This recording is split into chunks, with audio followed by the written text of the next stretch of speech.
today in order to work that in. Mike was kind enough with his time to join us this morning, and I enjoyed it. So you'll get to hear it. Looking forward to bringing that to you in about 10 minutes. We'll take a little break at the after the opener here and get to that. But we did learn something, and we've already posted it, so I don't mind saying it. So March the 6th, buddy, is when spring football gets underway.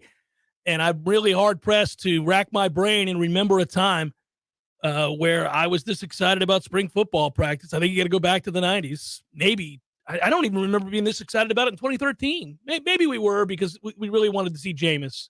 Yeah, we didn't know who the starter was going to be yet. Yeah, we didn't. And so Jameis, because of one player.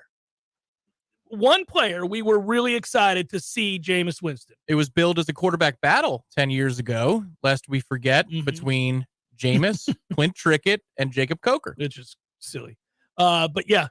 Of course it was. It was billed as such. You're not wrong. It's just how quickly we learned it was not. But anyhow, so that's the last spring football practice where I was this elated. There was a spring football game. There have been two spring football games. One where I was talking with Tom Block before it happened. It was right after Jimbo got hired, and we wanted to see what this was going to look like. And we were coming out of the lost decade, and people were starved for some success, and we were all rallying behind that hire. And of course, he had already been the offensive coordinator and head coach in waiting, but it was his team now, and we were excited to see what that looked like.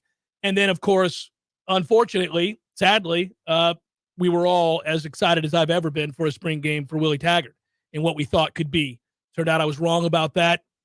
That was an exciting day. You were out of town. I took a picture and sent it to you. I couldn't believe the stadium. It's a beautiful picture that I took. It was the best moment of his tenure. It was.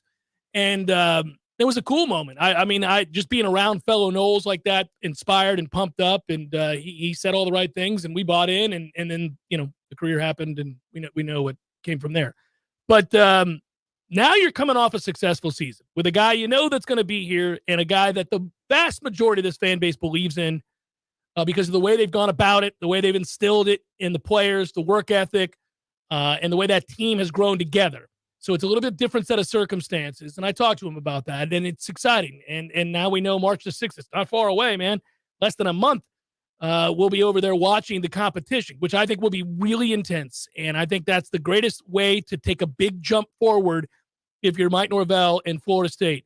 To get to a championship level, you're going to have to intensify. And I don't mean push players, but intensify the competition within the segment groups. You only do that by adding more talent to an already talented group. And they did do that. And now people will be fighting for starters reps. People will be fighting to get on the football field. There's a tangible enthusiasm and excitement surrounding the product of Florida State football, and they want to take another step, and you want to be part of that. You don't want to be a guy cheering from the sideline. You want to be a guy starting and become the reason that Florida State goes to the ACC championship game, plays for that title, tries to go to the college football playoff, etc. As I'm sure you recall, they came out in fall camp flying because of the holdovers, and they had so many guys, the continuity from spring to fall. There wasn't that much of a learning curve. And for the young kids, they separated, and they had, a couple of days where either they would stay late or there would be a separate practice for them to integrate into the program. But we all, even though it was acclimation time and they hadn't put on the full pads yet, after day one, day two, we thought, man, they're not waiting 1 second. I would imagine that would be the case again for the start of spring camp, because once again, the retention percentage, largely Battle's End Collective doing their thing in the offseason too, but the retention percentage is so high that you don't have to get people up to speed.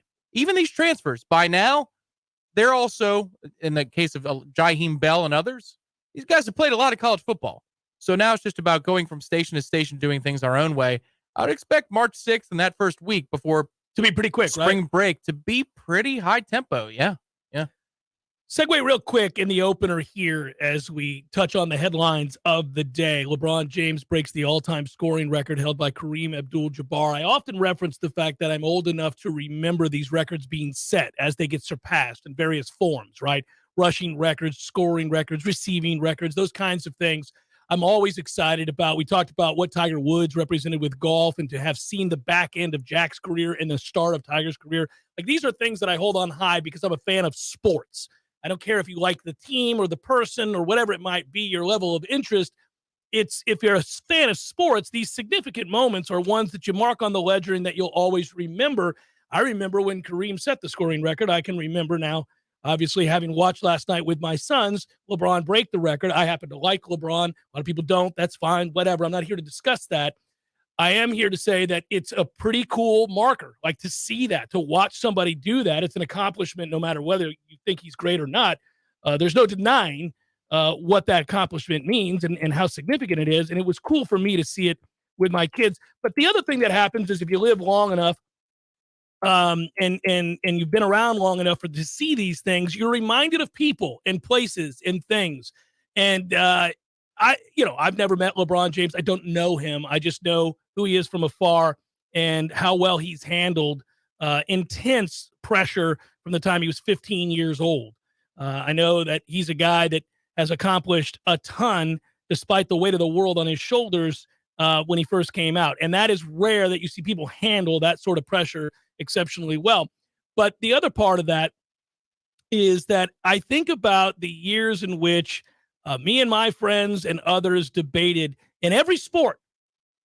It'll go on forever and ever and ever and ever. And that we all do this as sports fans, what it represents and what does it mean? Where do they fit in the canon of great players and records? Where do they fit? What does it matter? Who holds this record? Who holds that? I enjoy thoroughly those debates to an extent. Now, I think it's awfully foolhardy at times to try to pinpoint a specific person as the greatest player in any sport. Typically, the game changes so radically over the course of 10, 15, 20, 30 years that it's hard to compare eras. I've talked about that an awful lot. Hard to compare eras. And so I don't go too far down the road of getting carried away. But I had a friend named Anthony Washington who passed away 6 years ago. Many of you may have known Ant. He was a great guy. He ran track at Florida State for many years. And he and I would engage in these discussions via text. Oftentimes, while I was on the air with you, he would send me a text, and it would be something about Dalvin Cook or something about a Florida State player. He was Florida State through and through. And when he'd hear me talking about that, I thought so-and-so was better than this player or that player, we'd go back and forth. One of the debates was the comparison of Michael Jordan and LeBron James. And one of the things I loved about Anthony, I wish he could have seen it last night, Anthony loved LeBron James, loved him. And he would get into the arguments at the barbershop with the fellas about LeBron is going to pass Mike. He's going to pass them all. He's better than any of those guys ever were. And you can be jealous if you want to. But when he's done, LeBron James will own every record under the sun. And he first guessed this 10 years ago, 12 years ago. He would talk about this all the time. And I remember one time pushing back just to have fun. And we're like, well, wait a minute now. Hold on. I think I can make an argument for Magic. I think I can make an argument for Wilt. I think I can make an argument for, and I named like 4 or 5 guys, obviously Michael. And he was so impassioned about LeBron James and what he thought he was in terms of we had never seen an athlete like him, 6'9", 260, who could do those things. And I thought of him last night, and it made me smile. This isn't a sad segment. I do wish he could have seen it.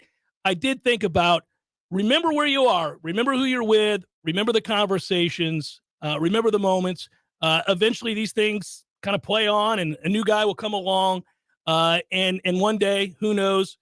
People a lot younger than me will latch onto a new guy, and that guy will ascend to some level of greatness. But very few ever in any sport do you get to see break the all-time whatever record, right? In this case, the all-time scoring record. It's significant. It's a big deal. I'll never forget just sitting there watching with the kids. I'll never forget the arguments that I had with people who were LeBron people and people who were Michael people. It's a huge accomplishment. It's an amazing moment. It's an aside. It's on a terrible team. The Lakers suck, and they lost. Of course they did. And I hate the Lakers, so that's fine with me. But congrats to LeBron James. Pretty amazing moment. Cool that his family was there to celebrate it. Now, we segue from there. Let's go to this. Earlier this morning, mentioned it, had a chance to talk to Mike Norvell. First time that I've had a chance to talk with him post 10-3. First time I've had a chance to talk to him about the hiring of Patrick Surtain. First time that I've had a chance to talk to him about coaching philosophy and having that pay off. You'll hear all of that next here on the Jeff Cameron Show, 93.3 Real Talk Radio, Warchant TV. My man, Eddie. Jeff, what's happening, dude? Bears eating people all over the place. I read another article today. It's the third one in the last month of somebody getting mauled to death by a bear. Man, Bears have their own space. Well, you got to let them have that. You do. You got to stay clear of bears, is what you're saying? Yes. I got a question for you. Here you go. If you had to be mauled to death, eaten alive by any animal in the world, which would you choose to eat you alive? Ooh, I think maybe I'd want, I don't know, longevity time, a mouse. Just a slow burn. Slow little burn. This thing just finished the pinking. It's been a month. I could go to work. I could still do my thing. I could probably live 30 years. I thought you were going to say great white because it'd be quick, or a grizzly. We went with mouse. Yeah, mouse. Okay. Mouse it is. Gordo's, bringing the flavor and flair of Cuban food to Tallahassee since 1996. This is Patty Wilson. Oh, I'm sorry. We're ready. He's recording. Why are you always saying your last name? It's Patty and Scott. Everybody knows Patty and Scott. I don't know. This is Patty Wilson. Not this is. I am Patty Wilson. What is the idea behind said promo? It's for Patty's Playhouse. We're on Patty's Playhouse Saturdays at 11. Tune in. That's stupid. Just tune in. Saturdays at 11. Patty Wilson, Patty's Playhouse. House talk with a happy ending. Each and every time. For many in the workforce, their goal is to climb the company ladder. Often the climb requires a move to another city, and that's especially true in our industry. I'm Jay of Paul's Termite and Pest Control. If you rise the ranks of our competitors, there's a good chance moving up means moving away. Why? Because they're not local companies. They're from places like Orlando, Atlanta, Salt Lake City, and even Europe. That's certainly not the case with our employees. We're a company that was founded in the Big Bend and remains locally owned. When Paul's Termite and Pest Control employees advance, they remain in the Tallahassee area. Don't trust the safety of your family and pets from disease-carrying pests, or the structure of your biggest investment from termites to people who may be here today and gone tomorrow. Trust Paul's Termite and Pest Control, a company that has serviced thousands of our neighbors right here for over 50 years. Being local really does matter in our industry because local problems require local solutions. Paul's Termite and Pest Control are the Big Bend's local experts for the elimination of termites or any other pest, and a greener lawn too. Call Paul's. We'll get them all. There's nothing like relaxing in a hot tub after a long day. But if you don't have one, you're truly missing out. Hot tubs and spas have tremendous health benefits, besides just helping you relax. Like improving your sleep, they help with pain relief. They help to better your cardiovascular health, and so much more. And this season is the perfect season to finally buy what you've been wishing for. Pinch a Penny Pool, Patio, and Spas has the hot tubs you need for the price you want. Come shop our huge 12,000 square foot showroom and save today. There's over 50 hot tubs in stock right now, so you won't have to wait weeks on end for that delivery to finally come to town. If you're ready to relax, we're here to show you how. Pinch a Penny Pool, Patios, and Spas. Come visit our huge showroom at 2473 Greer Road with over 50 hot tubs to choose from. You'll be glad you did. We all want more energy, more strength, more results. Well, welcome to Orange Theory Fitness as you take a step towards feeling more alive today. Backed by science, Orange Theory's heart rate monitored workout is scientifically designed to keep heart rates in a target zone, spiking metabolism and increasing energy. Orange Theory Fitness is a one-of-a-kind group personal training workout resulting in more energy, visible toning, and extra calorie burn for up to 36 hours. Experience a more vibrant life today with Orange Theory Fitness. To find out more, go to orangetheoryfitness.com. The Jeff Cameron Show, brought to you by Orange Theory Fitness. 2 Tallahassee locations, Midtown on Thomasville Road and Northside in the Village Common Shopping Center. Online at orangetheoryfitness.com. Welcome back, Jeff Cameron Show, 93.3 Real Talk Radio, Warchant TV, of course. You can see the man right there. He's the head football coach at Florida State University.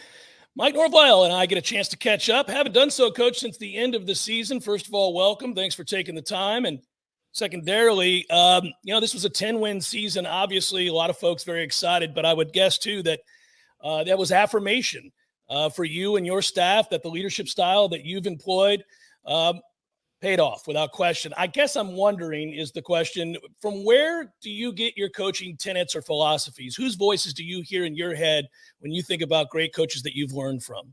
I've been fortunate. I've been around the game of football since I was 5 years old, and I've been around so many great coaches, from when I was playing Pee Wee League football, David Reese, who still to this day comes to our games and cheers us on. I mean, just those life lessons. There's a lot of coaches that have poured into me, a lot of experiences that I've had to go through on my own that kind of help build the philosophy of what I want a program to look like, and what I ultimately desire that I think is the best way to develop student athletes and helping them on their journey to where they can achieve all their goals and dreams that they have. And so I mean, there's probably too many coaches to name, because I've taken bits and pieces from all of them, but a lot of it is the personal life experiences that I've had to go through. And we got a tremendous staff here. We got great players. When you find like-minded individuals that are willing to all work and pour into a common theme and a common goal, I mean, they have a chance to build something pretty special. And I think that's what we're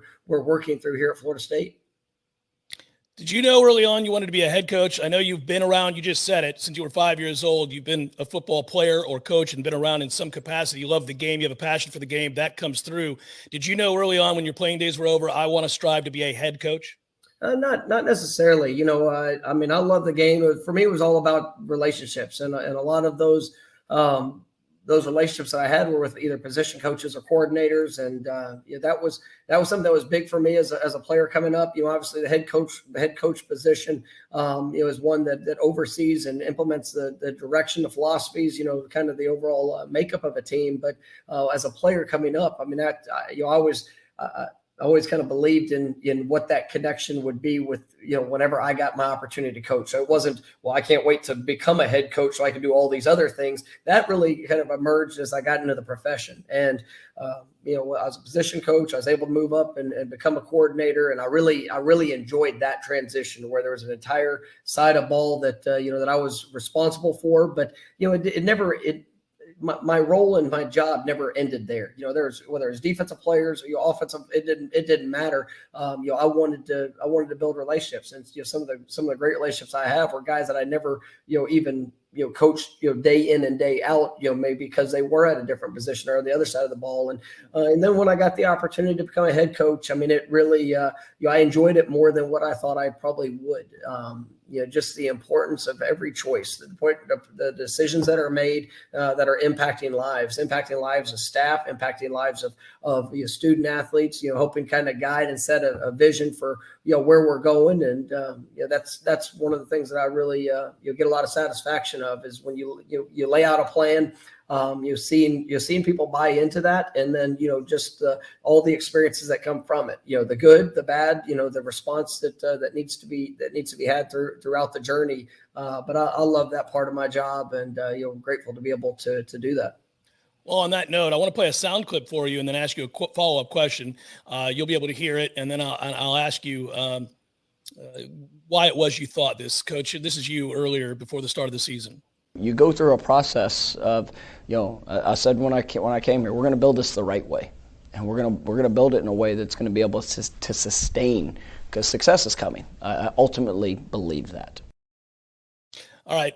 Part of that would be that you believe in what you're doing, you believe in yourself, and you believe in your players and coaches. But that's very specific to say it before the start of this season. Then obviously have a 10-win season. What were the clues? What were the elements of things that maybe fans couldn't see that you see behind the scenes that suggested success was coming? Well, it always comes down to the work, the relationships, the willingness for guys to serve each other and to sacrifice, of sometimes their own personal ambition of what they wanted in the moment for the collective good of what the program needed. And, some of the things that we had to go through. And, I get to be around these guys every day, and the staff that we have, the way that our players responded, in tough times and in the challenging moments, the way that they embrace the relationships with each other. I mean, these guys care about each other. And I remember in our the very first press conference that we had before fall camp, I was asked a word to kind of describe this team of what I believed it was, and I said family. And that's a hard-earned, trait to be able to develop within a team. But when you have guys that are willing to invest in each other, they're willing to, break down some of the walls that sometimes go up and pour into, an experience together. I mean, that's what this game special. And, it's the relationships that have been built. It was the work that had been done, and it continues to be done, on a day in and day out basis, not just on the field, not just in the weight room, but in the classroom, in the community, and these guys growing and pushing to the standard that we want to operate here at Florida State. And so I was very confident what was ahead, and I'm very confident what's in our future as we continue to progress and on our climb to ultimately where we all want to go. I asked you at one of the luncheons, Coach, about the success that you and your staff have had mining the transfer portal. And I'm wondering, I guess we all are, given that this is a fluid situation with NIL and portal efforts, and they're all likely to shift in some capacity over time.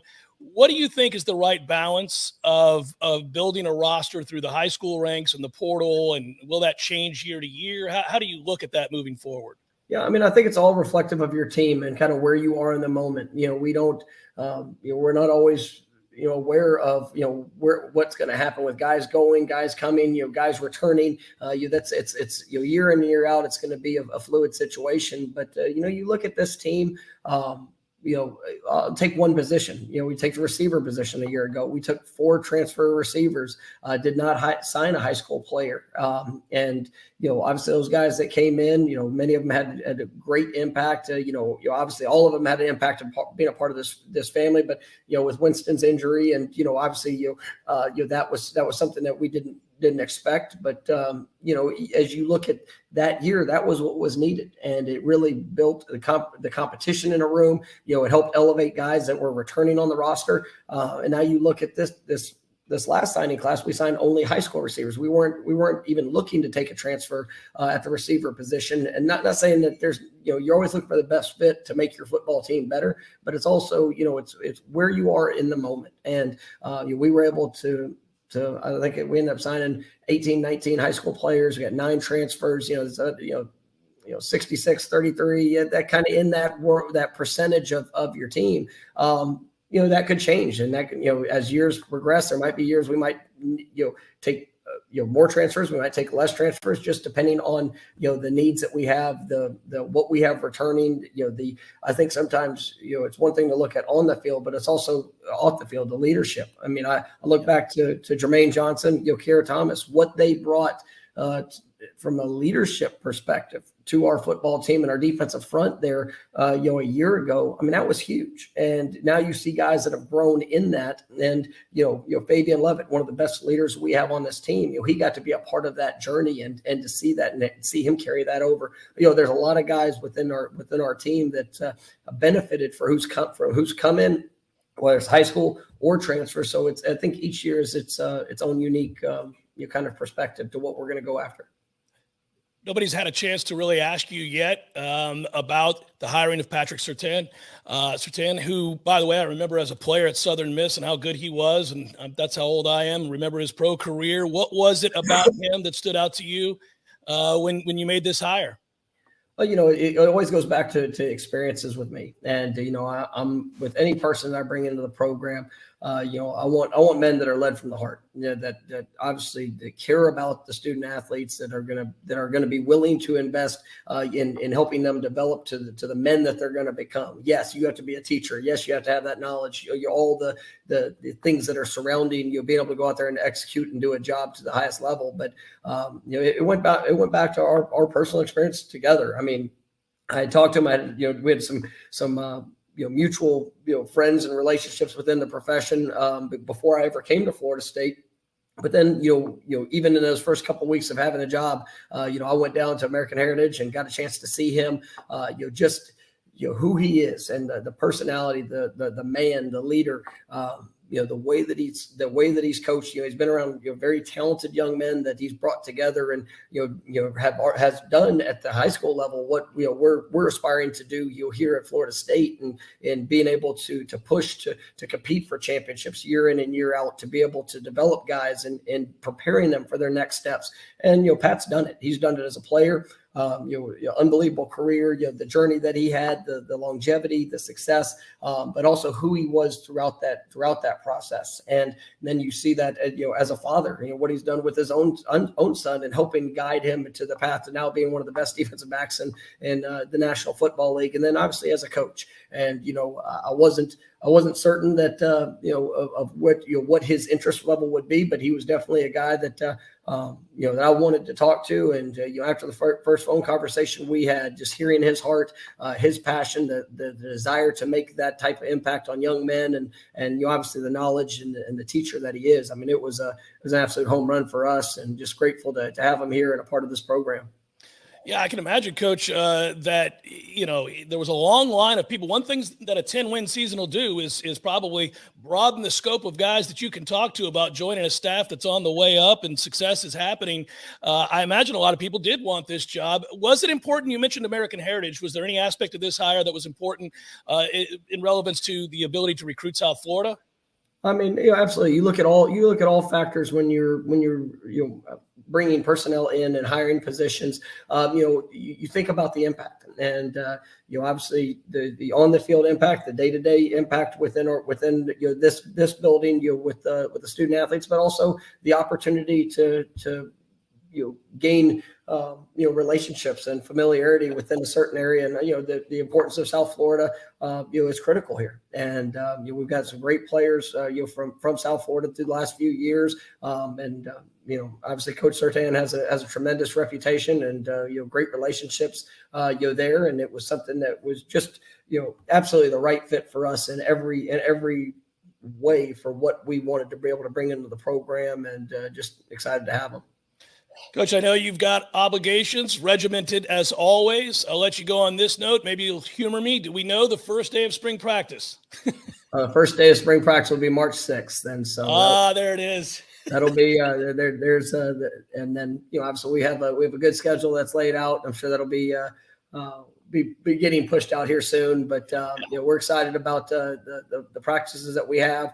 Really pleased with the work that our players have already poured in. We started back the first week of school, and you're seeing the edge and desire of how they're approaching the work is really impressive. And guys that have been here for years, and obviously we've got, I think it's 18 or 19 newcomers that started here in January, and just the way that they've already meshed within the program. I know you guys have talked to I think all of the newcomers, but we got great young men, and the leadership of the guys that are returning have really it's been a fun journey for the first month of this semester, and we're excited about that continuing with our tour of duty workouts, and obviously all things leading up to spring practice and going to get after it here for the rest of the semester.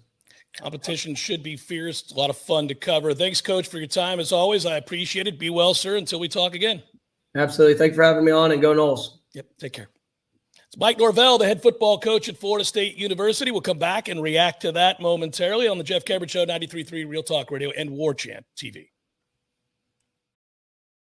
For local news now. 2 Chattahoochee residents were killed Saturday evening after a single car crash in Gadsden County. A pickup truck was traveling westbound on U.S. Highway 90. What's up, guys? Our next partner that you're going to hear from is Athletic Greens. You've heard me talk about Athletic Greens in the past. Happy to talk about them again. I take Athletic Greens every day, and I gave them a try because certainly I wanted more energy, sustained energy. I wanted to support my immune system. I don't like taking pills and vitamins per se. And I wanted something that tasted good, too. And the first time I tried it, I was very surprised. It had an appreciable effect on my energy levels. And also, over time, you'll note that it helps your skin, your hair, your nails. I don't have a lot of hair, but if I did, I bet I could feel that. I bet I could tell. It's a comprehensive health habit, and it is a powerful one at that. AG1 is great for recovery. That's Athletic Greens. And I take mine basically when I wake up every morning. I don't have to worry about it because you get all the nutrients that you want. It's the best way to ensure that you're going to get all of your vitamins. It's a carbon neutral business, by the way, if that's important to you. It is to a lot of people, and that's good to know as well.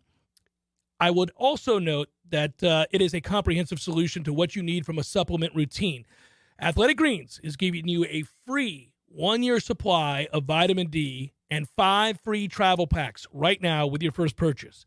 Go to athleticgreens.com/JCS. Helps me out, guys, if you use that. Not financially, but it lets them know that you heard this ad on my show. And I do take it, and I am vouching for them because I enjoy their product.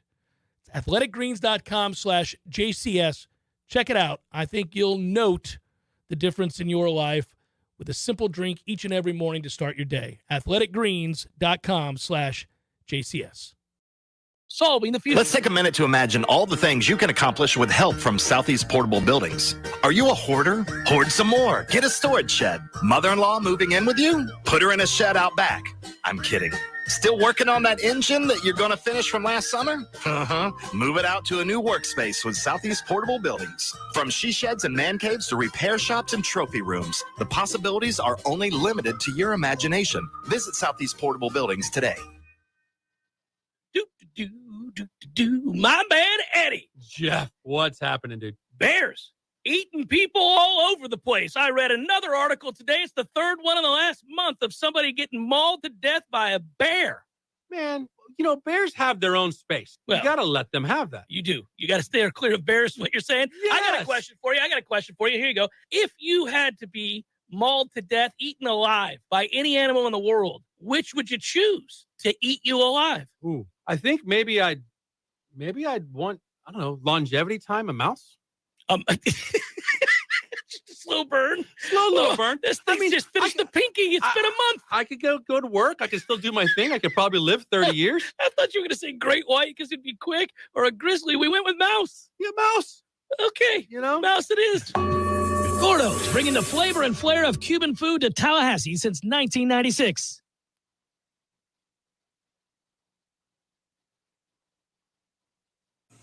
Welcome back to the Jeff Cameron Show, sponsored by Legendary Home Loans, a mortgage experience designed around speed, simplicity, and customer service. Before you buy your next home, contact our friend Shannon Young with Legendary Home Loans. Visit FSUHomeLoans.com. FSUHomeLoans.com.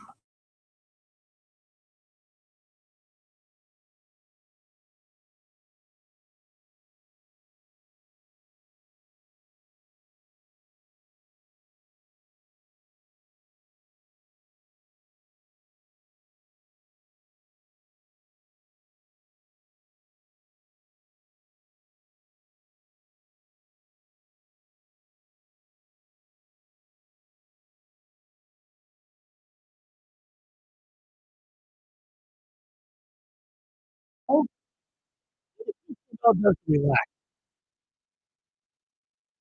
What is beautiful? What do you think Coach Norvell does to relax? I'm going to ask him. I have a bunch of offhand kind of weird questions to ask him at some point, and maybe another interview where I'll just randomly, his favorite player of all time, any sport. What's he do to relax? His favorite, non-football related thing to do. I think a workout. I think he works out to start every day.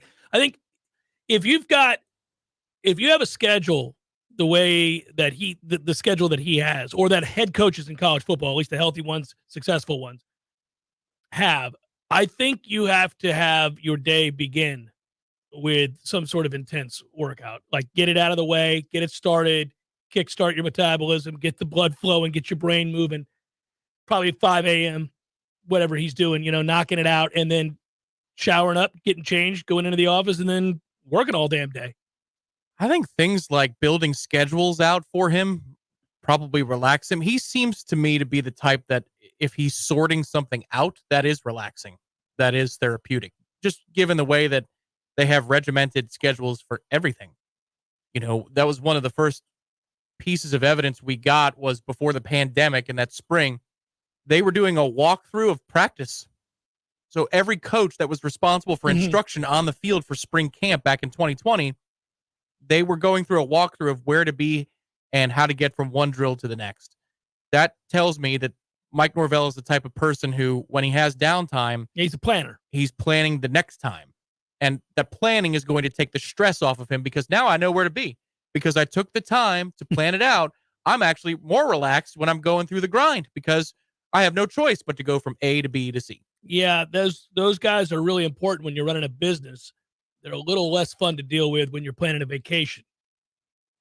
That's the tough part of that. Like I love that my wife feels compelled to pack before we go. She wants to do the packing.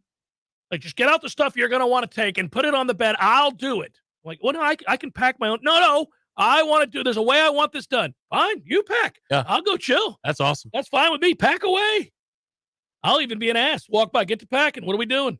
But the thing is, when you get to where you're going, I like to kind of impromptu do whatever I'm doing. We don't have to have a plan every second of every day while we're on vacation. Stuff planning going on every day at work. Back to Mike, which is, I think, a guy that sounds like he's in a real good place in that interview. He seems to be in a very good mood. Why would you not be? You're set up to have a very good season. You're about to go on the road, shake hands, kiss babies, and raise money for your football program on the heels of a 10-win season. He'll be in Pensacola on Monday, I think. He's going to be doing the tour. And, then you'll dovetail from there into spring practice, which I think if you're a football coach and you got a good team and you're trying to be a great team, you can't wait to get on the field and obviously get back to work and watch the competition and see what you have as you get set for the fall. What's going to be interesting about that tour, and I'm sure Coach Norvell doesn't like it because there's uncertainty involved in it. But next week, when the legislature, through the special session, maybe closes the loophole and the universities and the collectives can work more openly, they can tout each other. Yeah, they can talk formally. openly about, yeah. I mean, of course, Florida State is already tied into a couple of things. They made an announcement about Rising Spear, and then the day, was it the official signing day? I forget, but Battle's End logos were everywhere on FSU stuff. So it's starting to happen that way. But I wonder when it comes to a spring booster tour, as we call it, is that going to be, all right, we can use your money in a variety of ways. Choose your path. Or is it going to be the traditional booster tour? And then there's this other place that you can go to, or maybe he makes another round for the NIL collective tour. I wonder how that's all going to shake out, because now that the loopholes are looking to be closed, that type of communication has to be streamlined, I would think. Yeah, and we don't know, because it is a quandary for all involved in the modern era of college football. Fans, we have people reach out to us on a regular basis via email, on the message boards, via Twitter, and ask, hey, how would my money best be used? I want Florida State to succeed. I want Florida State to win. I love my university. I want to contribute. It doesn't matter the dollar amount, whether you're a person that can give $100 a year or $100,000 a year. You want to know, well, what would be the best utilization of this money? Should I give 25 here, 25 there, 25 here, 25 there? You get what I'm saying? So I think a lot of people are a little bit confused. I do like that where this is headed is a little bit more transparent. That because of that debacle at Florida. So, for example, if you're a Bull Gator and you watch that play out, you're embarrassed, you're humiliated. You guys were the laughingstock of football across the country for the better part of 2 weeks on the heels of the Rashada situation. And you'd be sitting there going, well, I don't know what to do, man. I mean, these guys are botching this thing, making us look like dumbasses. Who do I give to? I think there's clarity coming there. And I think that when the university has a working relationship with collectives, and they can endorse a singular, or maybe perhaps there's two or three that you feel comfortable saying, yeah, we work with them directly. We feel good about that. And that will ease some of the stress that fans feel. You pick one. Pick the one that you think, I don't know, read the descriptor and find out what you are most comfortable with. Well, that's what we talked about before the Battle's End even existed, was, look, if Rising Spear is going to be the one and only, or the head and shoulders, put it that way, head and shoulders above all other collectives in terms of the revenues that they generate and then redistribute, it would be nice if you could interact on their platform the way that you would, say, for a coach's club as a booster. I want to know where my money is going. I'm going to give you money to make us a better athletic department, but specifically, I want football. Yeah. That's what I want. Yeah. I want you to send that money over to football, or to softball, to men's and women's basketball, what have you. Hopefully that's something that comes out on the other side of this as well. As it stands right now, it would seem that the Battle's End is where you go for football and football alone. It's not that Rising Spear isn't involved in football, but Battle's End is, I mean, it's all they've done so far. Well, it's the clear and dominant collective that is involved with football and roster retention this past year. more than anything else. So, yeah, I don't think that's really arguable. And I think that for most people, having watched what we went through the last 5 years, the largest percentage of folks that have donated, I think, are donating now or would be willing to donate towards football, the Battle's End, or towards football, because winning on the football field affects everything else in a positive manner. We know this. We've talked about this before. Whereas if you win in tennis, it doesn't do anything for the rest of your programs. Nobody cares. I mean, I love tennis. I do. But I understand that the more important cause is football, because that can trickle down in a way that no other sport can. So they had their priorities in place. There seemed to have been a vision. He's got to be in a good mood also because of that. I mean, if you're at the whim, with the rules or the lack thereof being what they are, you're at the whim of somebody coming along saying, I'm willing to help or not. So you're a coach and you're going, what can I do? Well, coach, you really can't facilitate any of this. We need it. These other teams seem to have it. Are we going to sit back and just take an ass kicking? Perhaps, coach. There's nothing we can do about it. And then you find out that somebody is prepared to do something about it and help.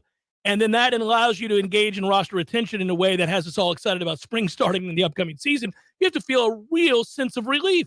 It's also not a stretch to position Florida State as the preeminent football program in the state for the next 3 to 5 seasons, even while the high school recruiting rankings would say that we came in, I believe, third. No, but if you look up, this year, depending upon where you look, I think Florida and us, we're pretty close.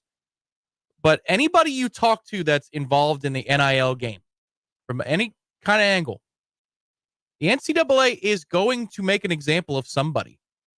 How many inducements have you watched? I mean, Ruiz can't help himself. He takes a picture with high school recruits. There's the very definition. If trouble's coming down the pike, it's coming from Miami. If inducement was a solar system, who's the sun? Yeah. That would be Ruiz. Yes. The bright and shining light. And so if there's going to be an example made, if that's in fact true, you would circle Miami and probably A&M as the two clear-cut cases that they could make as soon, sooner rather than later. Maybe. Then you've got the issues of the Gator Collective. My point is, you're looking at these types of things that run the machine. Mm-hmm.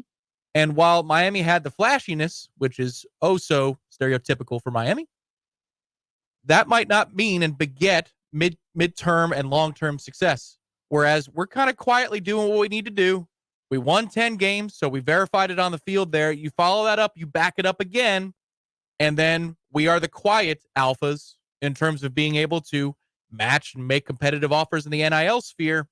Okay, I think we're positioned as good, maybe better than the other two big boys in the state. It's because they focused on something you can't get in trouble for, which is roster retention. Bringing guys back who are already on a roster, who have already enrolled, played football for your program, you can very easily utilize a collective to aid financially, and it's not an inducement. They're already here.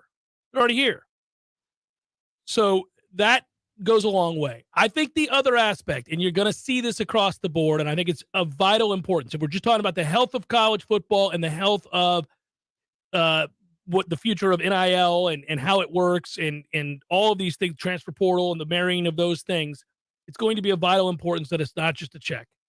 And I think from what I can gather, I don't think I do know from what I've learned that the Battle's End, and maybe the others are too, I don't know that, have done a very good job of, in addition to perhaps being very competitive financially to keep guys here and wanting to play, they've also offered up services to teach them how to use the money, teach them the ways that they can go about promoting their brand, the ways that they can save money, money making more money, those kinds of things, teaching them. It's huge. It's of vital importance. The parents will listen to that very closely. And if they find an organization, parents of players, they find an organization that's willing to help their kids out financially, but also teach them along the way how best to use that money or how to save that money or something beyond the check itself, then you're not just currying favor at that point. You're winning people over. You're winning families over. Then on the football side of it for the now, why Coach Norvell might be looking more relaxed and ready to go. We discussed this in a standalone video for the channel about championship depth. We did a segment on it as well. You could throw the word championship out for the moment, just for the purposes of why Coach Norvell would be feeling pretty good right now. They have depth at more positions than not. When he took over, they had depth at very few positions, if any. And now you're talking about a spring camp as your first foray beyond the tour of duty, real football workouts to try and stamp your place atop the two deep. At your position, more positions than not, that is going to be fierce competition. Whether it's championship depth or not, the competition's real. The snaps that I'm going to earn or lose begin in March. And that's a great thing because when Jermaine Johnson walked on campus a couple of years ago, he was the starter. You knew it. And there were very few other positions where it was up in the air. Quarterback, actually, oddly enough, was one of them. What a day that was! Just walking alongside Jermaine Johnson and going, "Well, that guy's starting. We don't have anybody that looks like that dude." Correct. And now you look at the offensive line, wide receiver, tight end, defensive back, defensive interior.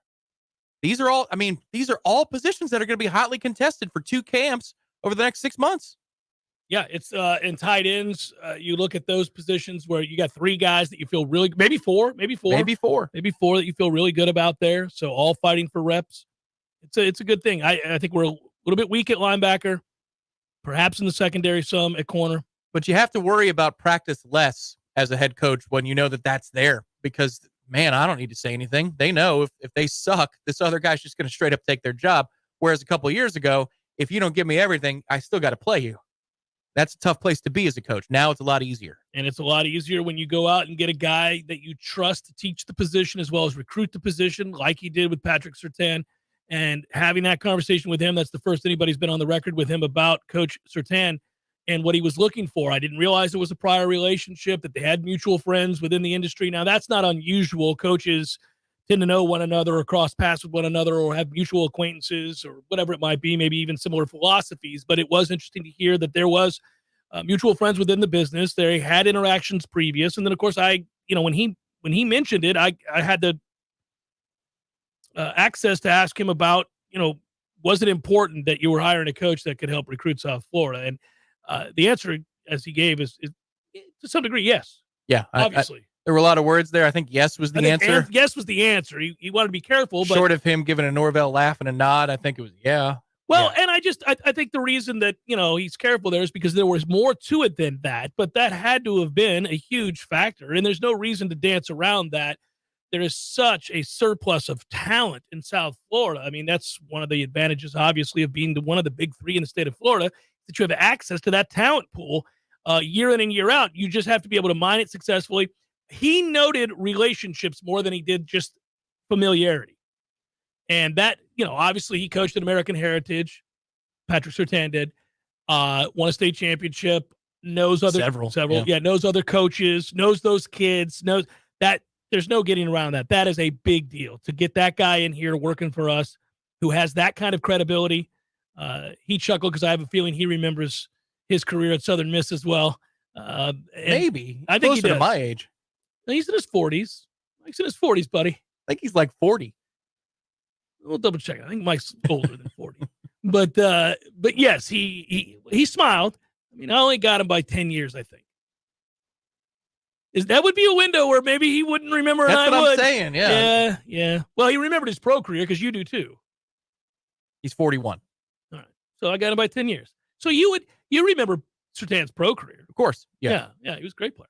That's going to resonate with these guys. Any kid that you're sitting across from and you were all pro.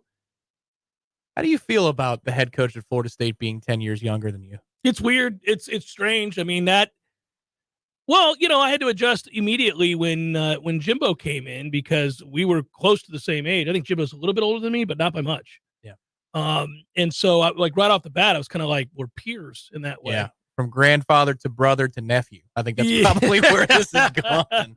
I got to tell you, it's spooky for me because there's some things he would do, off the record as he's walking away, just little things he'd say, mannerisms. Like, man, he reminds me of this guy who was a senior when I was a freshman in high school. And then I had to stop and say, oh, he could have been.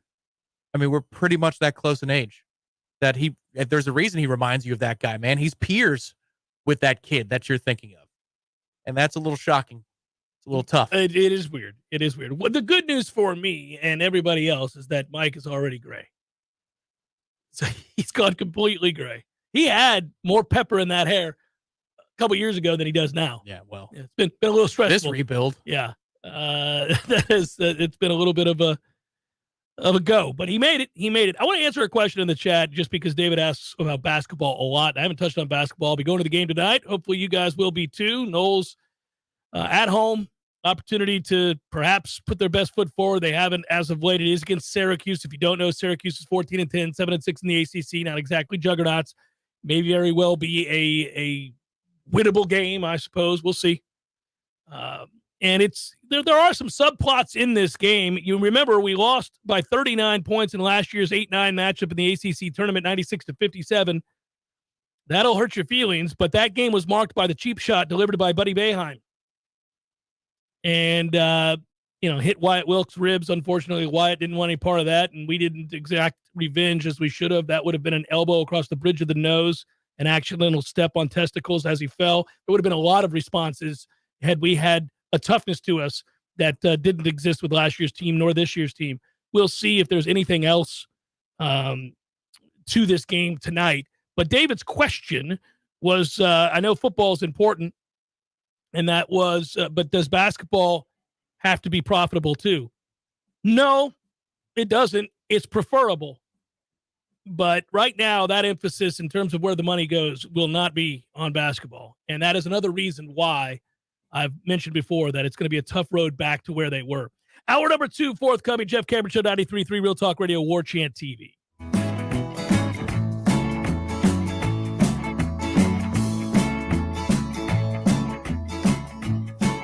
Hey Tallahassee, it's Sarah with Seminole Auto Glass. You're probably driving right now, which means you're surrounded by glass. Did you know that each piece is made differently? Your windshield is 2 sheets of glass with a thin plastic in between. This allows it to take an impact without going all the way through. Side and back glasses are typically tempered. This strengthening process is what allows them to be shattered in the event of emergency. Regardless of the glass or how it breaks, we can help. Trust your local auto glass experts. Seminole Auto Glass, proudly serving the Big Bend for over 15 years. Better call Seminole.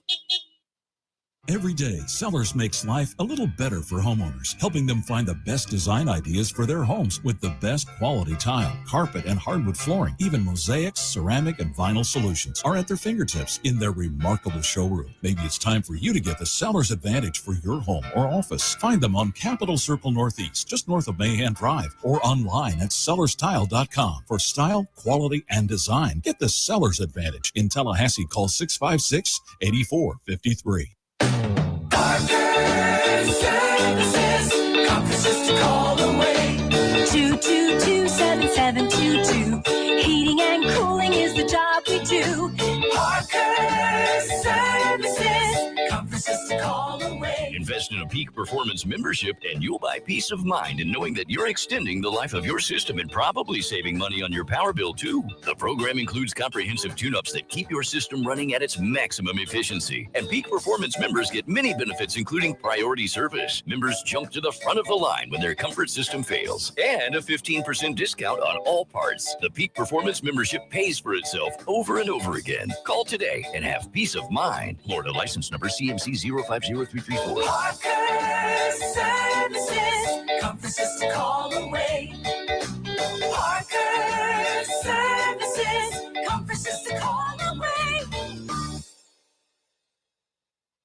This is Dr. James Ryan Finn. And Dr. Shannon Lord. We are the dynamic duo at Finn Chiropractic, where we seek to get to the cause of your problem. Whether you have neck pain, back pain, headaches, or any joint stiffness, we've developed the Phenomenal Health Exam with some high-tech ways to get to the cause. Our Phenomenal Health Exam will give the answers you need. Get in for the Phenomenal Health Evaluation. Visit our website at finnchiro.com, FENNCHIRO.com. Because your chiropractor loves you. There's nothing you can do about it.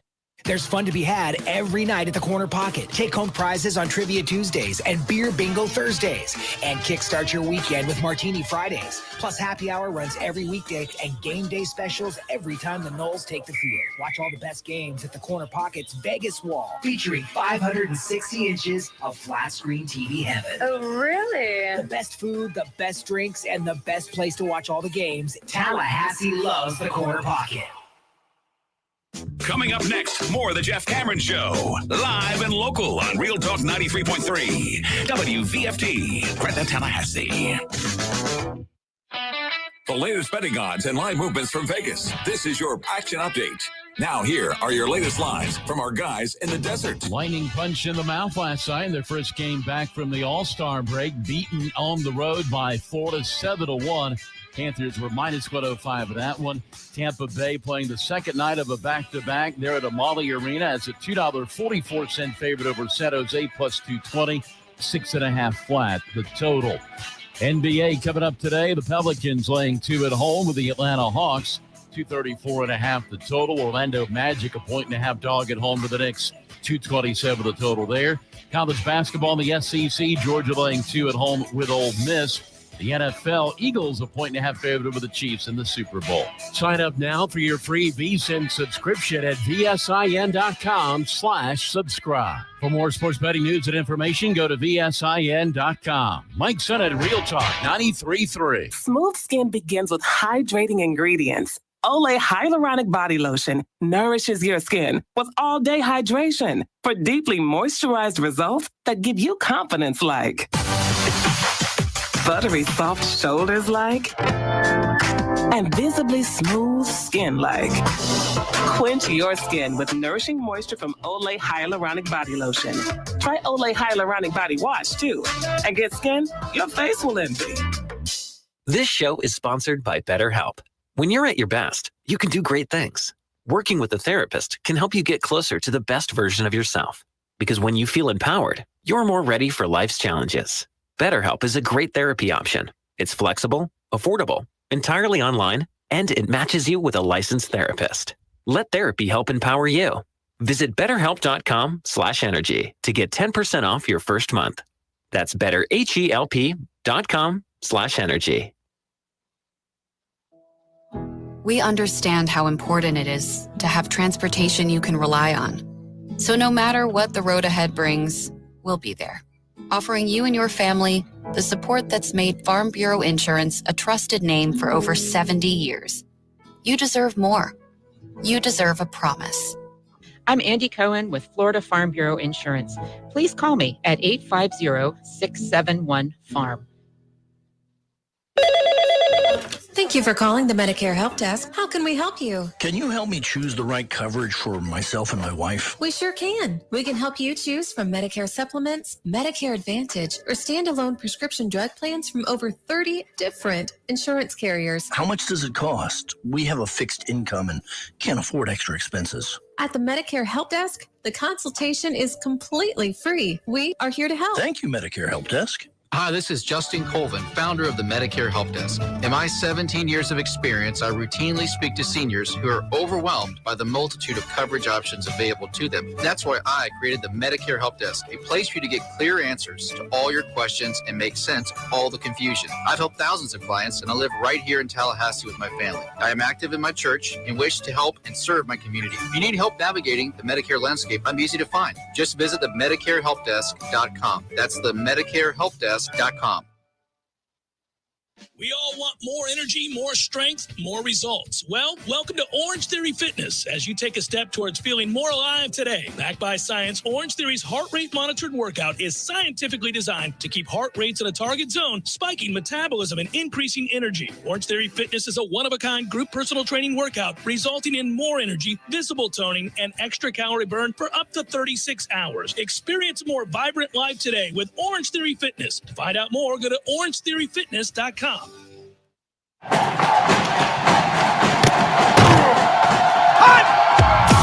Broadcasting live from Florida's capital city, this is the Jeff Cameron Show, brought to you by Orange Theory Fitness on Real Talk 93.3. Now, stop what you're doing and listen closely. It's time for the Jeff Cameron Show in 5, 4, 3, 2, 1.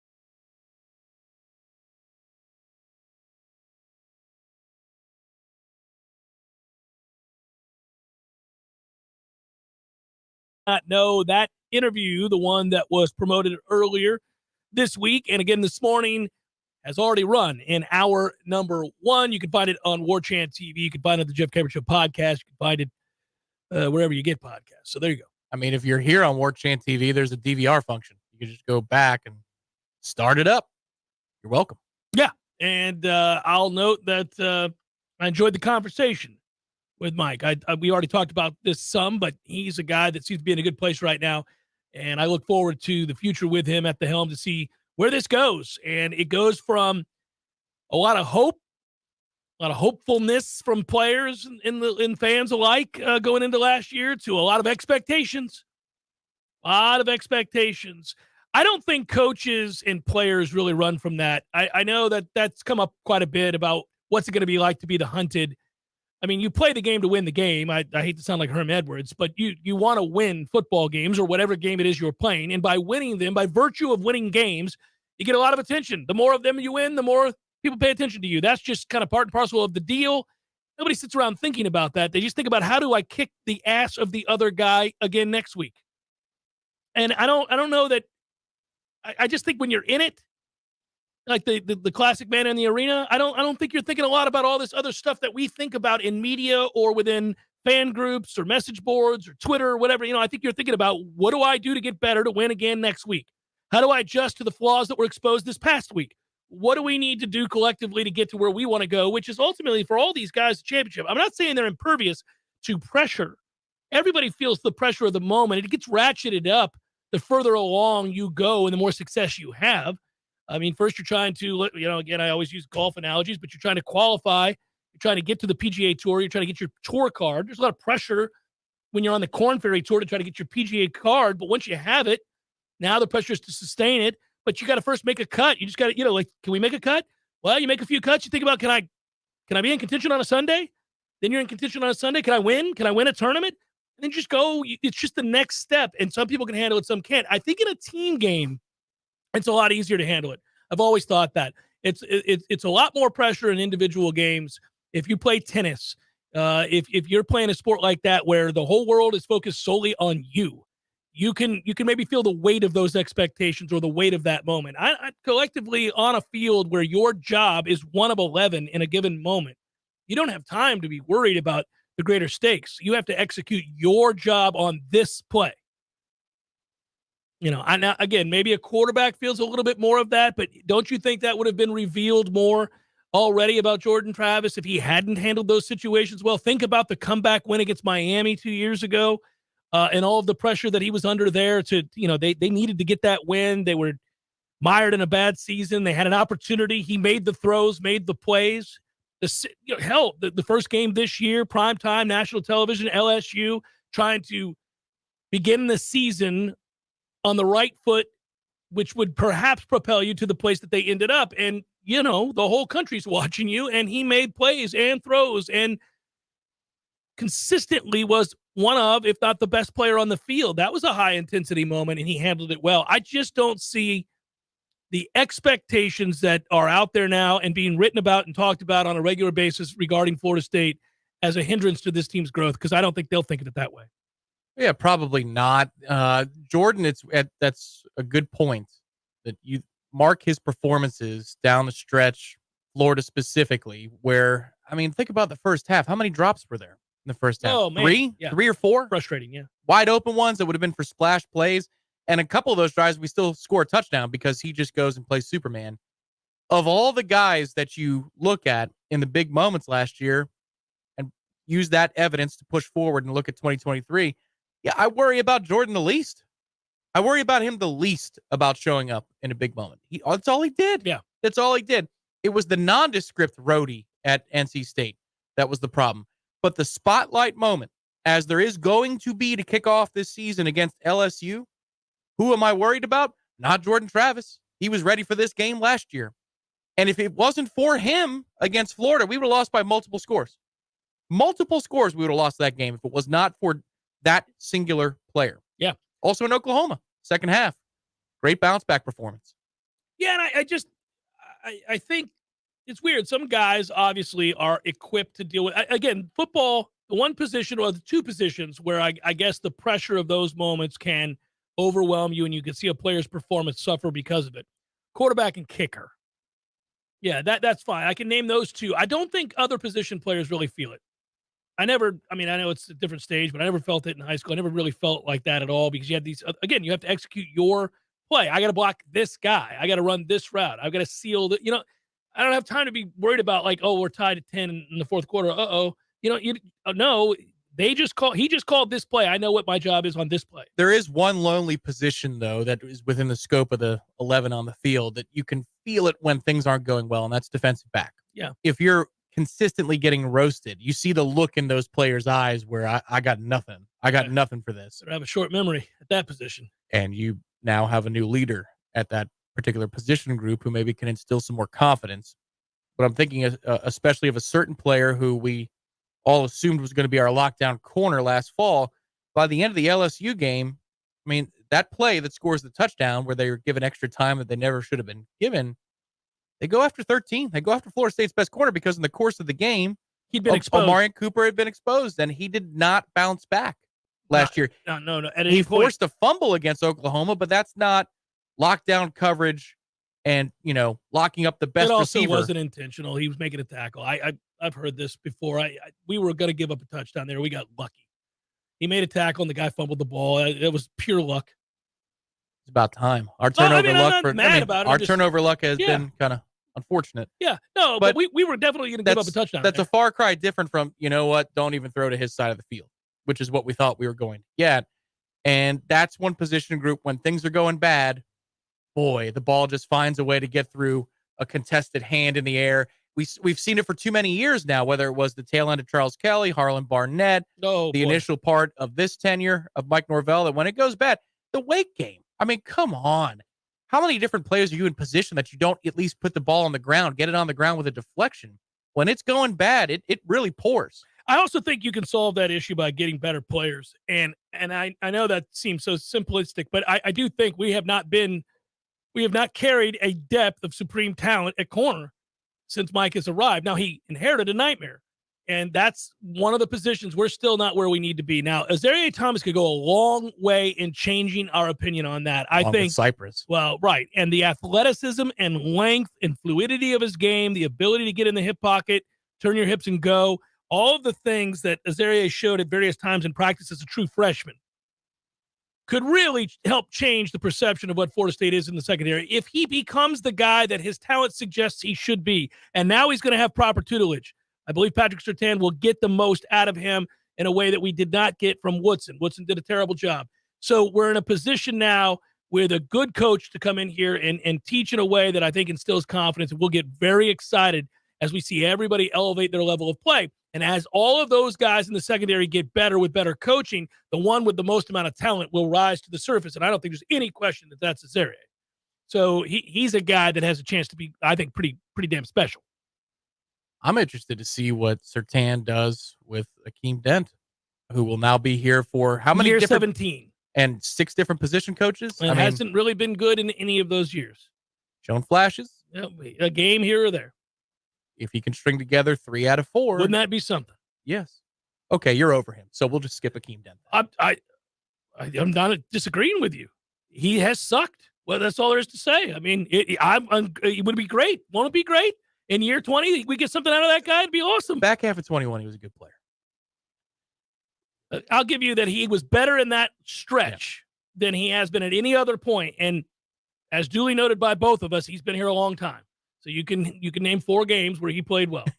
So I agree in those 4 games. And it's why you have expectations that there's something in there. That's fair. And Surtain can get it out of him. That'd be awesome. Well, you combine that with Shyheim, and they're still hunting for another safety in the portal. I mean, what I'm saying about the defensive back room is that there are fewer spots available than you think. There are fewer spots available if you want meaningful reps, which is good. Mm-hmm. For a group that was maligned again last year and hyped up in the preseason, I'm going to try and stop myself again this year. But if you got Cypress on one end, Azareye'h on the other. Yes. And then you've got Shyheim at one safety. Shyheim, we do, yeah. Whether that's the Jamie Robinson role or wherever. Then there's Akeem. From there, I mean, you usually have 5 on the field at a given time. Greedy had a good finish to the season. Renardo was one of your steady Eddies. I didn't even mention his name yet. And you can put Renardo at safety, too, because he's played safety, so we'll see how that goes. Yeah. But, I mean, think about it. Now there's a crunch. If you're Omarion, for example. Yeah, you may not have room to play. Woodson was right about that, too. He did say that before the fall. Something, I don't know what happened. Something was off all year. Some of it might have been the injury. He clearly was dinged. Haven't mentioned Kevin Knowles' name, who was also not good last year at all. Hey, by the way, we might as well throw it out there. Speaking of year 20, come on, Travis J. We got a guy. We got a guy now. Let's bring it out of you. Because of all the guys we just talked about, he's got NFL talent. Yeah. I'm not saying he'll ever see it or bring to the surface. He's got combine talent. He's a guy that, just looking at him, he is as gifted as anybody on the team. He's a freak athlete. And we've gotten nothing out of him. No. Wouldn't it be something if you could pair he and Shaheem Brown as your 2 safeties? Woo! You get giddy, buddy. You get downright giddy. You do. I don't know. It's a long shot. It is. But to your point, and I know I could be a sarcastic prick, what I'm saying is I can't. Akeem drives me nuts, and I'm tired of waiting on him. But you're right. With Patrick Surtain, who I was very excited that they hired, maybe we draw out of him consistency. Maybe we get and instill confidence in Travis J. Maybe you get something out of Knowles or Amarian Cooper that we didn't get a year ago. That's a reset. He's going to make draw his own conclusion. That's correct. And that has to be, I mean, if you are a Travis J or somebody who's been buried on the depth chart, that's got to be awesome. Here's your chance, man. And there are very, very few opportunities to learn from a guy who was an elite college football player who went on to be a very, very, very good professional football player who's also coached at a high level, won a state title, has the trust of his players, can teach it, can recruit it, can coach it. Man, you've got a chance. All of those guys do. Like you said, the ultimate reset button, and if you've got ability, maybe it comes out. And listen, Travis J has ability. Maybe that's what I'm most hopeful for. That's the other thing that is whatever he can be maximized, he's going to be by the end of this year. And that's not just because Surtain is here. Travis J has had a lot of excuses to leave. And he's still shut here. It down. Well, yeah. And he is a bright spot on the practice fields. I can't tell you how many times I saw, it's scout work with the freshmen. Need to be a little bit better than that. But where he's making selfless plays, calling things out for his teammates, pulling them aside. Okay, so you've got the good citizen thing down. You're not a malcontent. Because a lot of guys who get passed over become that, then they have to get processed and they're done. Yeah, they get embittered. See Sam McCall. He's not Sam McCall. Right. Sam was embittered for a lot of reasons, and some of them were, off the field. So. I just wonder if he had photos of somebody on the staff that they kept letting him be the kick returner. Like, what kind of blackmail did you have? Maybe they didn't care if he got hurt. Oh, jeez. I mean, there you go. There's the counter to that one. Oh yeah, go ahead, bring it out. Tiptoe your way out again. Because they were all half stepping. Third gear coming out of the end zone. It was crazy. I don't know how you watch that and go, yeah, that's good. I mean, at some point you're gonna, man, we hit this running, baby. We gotta go. I have a lot of hope there for Winston Wright. That was something that he did very well at West Virginia, and I understand that he wants to maximize the film to show that he's healthy as a wide receiver. Cool that Mike brought up Winston Wright too. Yeah, he did bring him up, but I don't know. The lateral stuff with a leg injury is always a little bit more scary than the straight ahead. When we got him and Pittman I guess it's 13 months ago now, it was your punt return game is fixed and your kick return game is fixed because each of them had a role that they played that they were very good at. And Micah was above average last year as a punt returner. Yeah. It largely fixed the disaster that our punt game was. I'm hoping that Winston is able to do that. I would understand if they want to be timid there. Yeah. But if not, that's a dude who won't go in second to third gear, trotting out of the end zone like he forgot where the turbo button is on the control. I hope. I'll say this, early on when you first play football, like your first formative years of playing football, when you get into pads, everybody I know that ever played, you kind of, some guys make you nervous. They're bigger than you are. They're faster than you are, whatever. And you're a little nervous, especially my old ass back when we played, having to do Oklahoma drills all the damn time. Well, all you did was hit. So you were constantly thrown into it, right? And one of the things that you learn very quickly, and that's why I really would recoil when I watched McCall come out of the end zone, is that no matter what, you're better off going full speed because you have to deliver the same amount of energy that is being delivered to you to offset the brutality of that hit. And I remember coaches early on going, hey, good half step in here, Cameron. You might as well bring it. I mean, doesn't matter if you're afraid. Be afraid at full speed. And after a while, you get over being afraid because you're going full speed. You don't have time. And when I'm watching him come out of the end zone half step, and I'm going, this is how people get blown the hell up. This is how people get destroyed. Does he have hearing issues? Because what's the one word that Mike Norvell yells out of practice more than speed? Yeah. Speed. I mean, we're all sick of it, but apparently it's not being retained. Or it wasn't. It wasn't retained. That was multiple players that were returning kicks. Well, we don't have to worry about it extra. He's not on the team. Briley writes, do you all expect Mike to be extremely hard on the guys this spring? I kind of expect him to sound disappointed after practice more often as he raises the expectations. Your thoughts?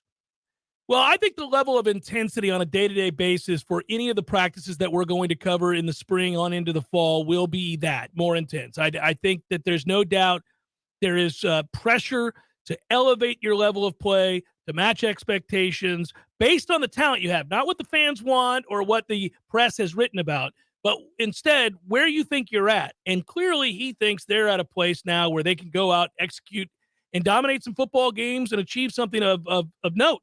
And so to extract the very best out of people, you have to push them. You have to push them extremely hard, and that's what competition does. There's competition now because they have more bodies, more able bodies to go out there and compete for reps.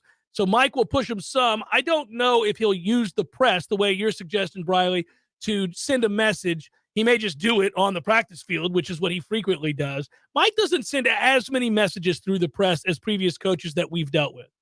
That's correct. There are times when everybody would, and Coach Norvell certainly has. But I'm fully expecting, because we get the access to this and it's just so wonderful, but I'm fully expecting for there to be less patience if something isn't run with efficiency. Effort has not been the problem at practice. No. Effort has not been the problem. Efficiency, maybe how much gas they have in the tank at times, those might be issues, but I don't think that those are unique to Florida State last year. That's every practice. But he has now introduced the word championship in his press conferences. Mike Norvell chooses his words very, very carefully. And as we were transitioning from the 2022 regular season to the postseason, he started using the word championship. He's never used that word before. He's very careful about what he says and how he says it. That's why we pay attention. When he's talking, there's a reason behind everything he's saying. That's why when I ask him questions in an interview, well, it's standard practice if you're doing a good interview to listen to what the response is. But I know sometimes he's giving you a little hidden nugget. He's trying to let you know something there, and he's purposeful. You're right. And he'll tell you that off the record, too, which that's not giving away anything. I choose my words carefully. Yeah. I know what I'm saying. You don't have to worry about me rambling on and then saying, what? Wait a minute, I didn't mean that. Coach was prattling today. That's why he looks so damned intense after these post-practice interviews. Even if it's a couched answer, maybe it's because he wants to vamp for a couple minutes because he's done. I don't have anything to offer you. Yeah. But he's making that choice. It's not because he loses his place in the book. So that's the thing here. When he uses the word championship, I fully expect what comes behind that is a ratcheted up intensity. You could do that when you have a quarterback that has had a ton of experience and has the work ethic that Jordan Travis has. I think anybody else playing the position that you didn't feel 100% about or hadn't seen grow like that, you wouldn't introduce the word championship. But when you have a veteran player like that who's seen it all, been through an awful lot, and come out the other side really shining, then you can say it because you know it's not going – back to the original point here, it's not going to upset the apple cart. It's not going to put undue pressure on him. He knows where they're headed. I'm interested to see. I don't know how much we'll be able to divulge in real time, but do they dial it back on Jordan in spring and allow these backups to cultivate into better options if we need them for a half and a drive? I don't think you can because I think you're going to want this thing humming come fall, and I think you got to incorporate all the pieces and get. I mean, I don't know. Maybe I see what you're saying. You want to get. Or do they reps for rotate the twos? Maybe Duffy gets a drive with the two. The thing is, though, it's just. There are some new weapons here, so you got to get used to that. You also have to let the offensive line gain chemistry because that's going to be comprised of a new five. No matter how you slice it, there's going to be a new group there. Quarterback has to be comfortable with that, the communication on the checks and all those kinds of things.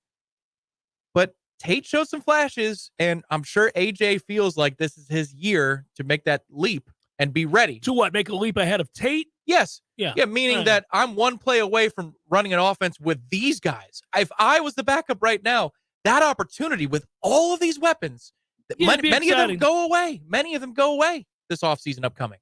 What I do think is interesting, though, is that there is no doubt as we head into spring that he is behind Tate Rodemaker. Duffy didn't come close Correct. to unseating Tate Rodemaker. It wasn't even competitive. So we're going to have to see a huge jump from him if that's going to be the case. And that's another part of the competition we talk about. The other good thing about that, you've got more able-bodied offensive linemen. As long as our luck doesn't continue down the road of terrible with the offensive line and health, you should be able to conduct a practice to where AJ gets better protection when he runs with the threes. Let's, oh man, see? Can we start tomorrow? Jeff Cameron Show, 93.3 Real Talk Radio, Warchant TV. Give your business a facelift with a modern, consistent, creative brand. What's up, guys? Our next partner that you're going to hear from is Athletic Greens. You've heard me talk about Athletic Greens in the past. Happy to talk about them again. I take Athletic Greens every day, and I gave them a try because certainly I wanted more energy, sustained energy. I wanted to support my immune system. I don't like taking pills and vitamins per se, and I wanted something that tasted good too. And the first time I tried it, I was very surprised. It had an appreciable effect on my energy levels, and also over time, you'll note that it helps your skin, your hair, your nails. I don't have a lot of hair, but if I did, I bet I could feel that. I bet I could tell. It's a comprehensive health habit, and it is a powerful one at that. AG1 is great for recovery. That's Athletic Greens. And I take mine basically when I wake up every morning. I don't have to worry about it because you get all the nutrients that you want. It's the best way to ensure that you're going to get all of your vitamins. It's a carbon neutral business, by the way, if that's important to you. It is to a lot of people, and that's good to know as well. I would also note that it is a comprehensive solution to what you need from a supplement routine. Athletic Greens is giving you a free 1-year supply of vitamin D and 5 free travel packs right now with your first purchase. Go to athleticgreens.com/JCS. Helps me out, guys, if you use that. Not financially, but it lets them know that you heard this ad on my show. And I do take it, and I am vouching for them because I enjoy their product. It's athleticgreens.com/JCS. Check it out. I think you'll note the difference in your life with a simple drink each and every morning to start your day. athleticgreens.com/JCS. Feel the love this Valentine's Day. Come see the ladies at Tallulah for everything you need to love your Valentine. Hi, everybody. It's Ed Dean, Florida's #1 statewide radio talk show, now in Tallahassee, afternoon drive from 5 to 6 p.m. right here on Real Talk 93.3 FM. Yes, highly entertaining, fast-paced, never boring. We always give you the story behind the story when you catch the Ed Dean radio show. And we are ready to go. Tallahassee daily, 5 to 6 p.m. It's the Ed Dean radio show on Real Talk 93.3 FM WVFT. There's nothing like relaxing in a hot tub after a long day. But if you don't have one, you're truly missing out. Hot tubs and spas have tremendous health benefits, besides just helping you relax. Like improving your sleep, they help with pain relief. They help to better your cardiovascular health, and so much more. And this season is the perfect season to finally buy what you've been wishing for. Pinch a Penny Pool, Patio, and Spas has the hot tubs you need for the price you want. Come shop our huge 12,000 square foot showroom and save today. There's over 50 hot tubs in stock right now, so you won't have to wait weeks on end for that delivery to finally come to town. If you're ready to relax, we're here to show you how. Pinch a Penny Pool, Patios, and Spas. Come visit our huge showroom at 2473 Greer Road with over 50 hot tubs to choose from. You'll be glad you did. We all want more energy, more strength, more results. Well, welcome to Orange Theory Fitness as you take a step towards feeling more alive today. Backed by science, Orange Theory's heart rate monitored workout is scientifically designed to keep heart rates in a target zone, spiking metabolism and increasing energy. Orange Theory Fitness is a one-of-a-kind group personal training workout resulting in more energy, visible toning, and extra calorie burn for up to 36 hours. Experience a more vibrant life today with Orange Theory Fitness. To find out more, go to orangetheoryfitness.com. Welcome back to the Jeff Cameron Show, sponsored by Legendary Home Loans, a mortgage experience designed around speed, simplicity, and customer service. Before you buy your next home, contact our friend Shannon Young with Legendary Home Loans. Visit FSUHomeLoans.com. FSUHomeLoans.com.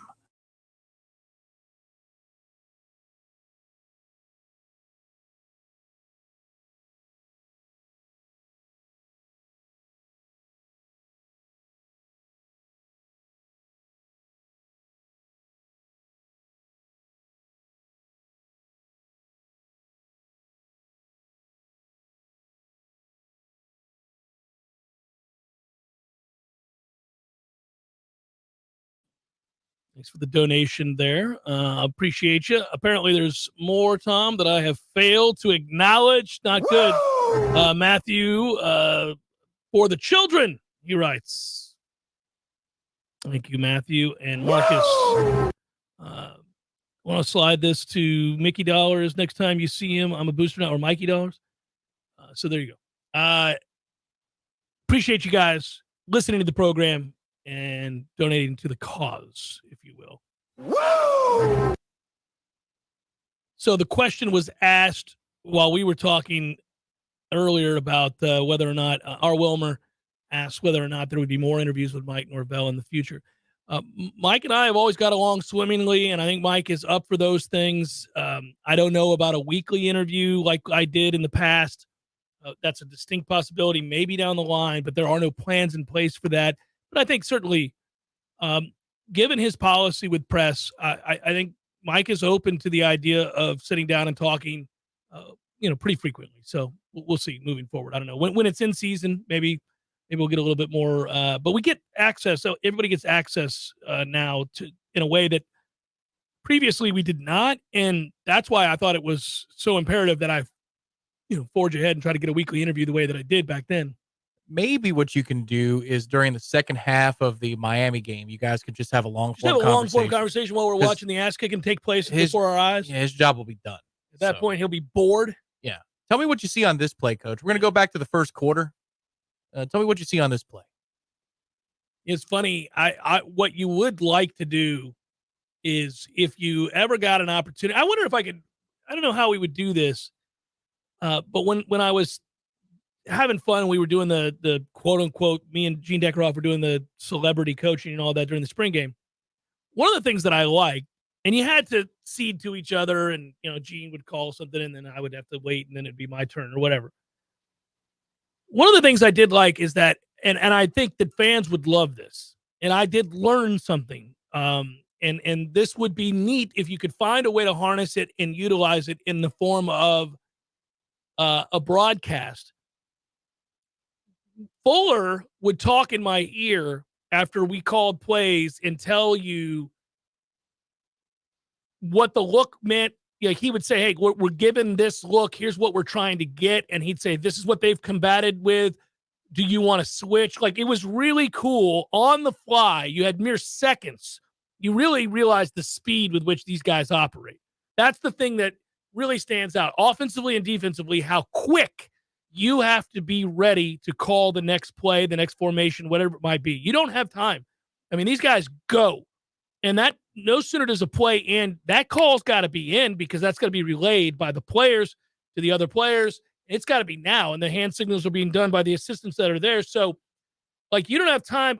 A lot of times at the end of a play, you're trying to gauge, did we get 4? It's on the other side of the field. I can't see. Did we get 4? Did we get 5? What did we get? That's going to dictate. Is it 2nd and 5 or is it 2nd and 7?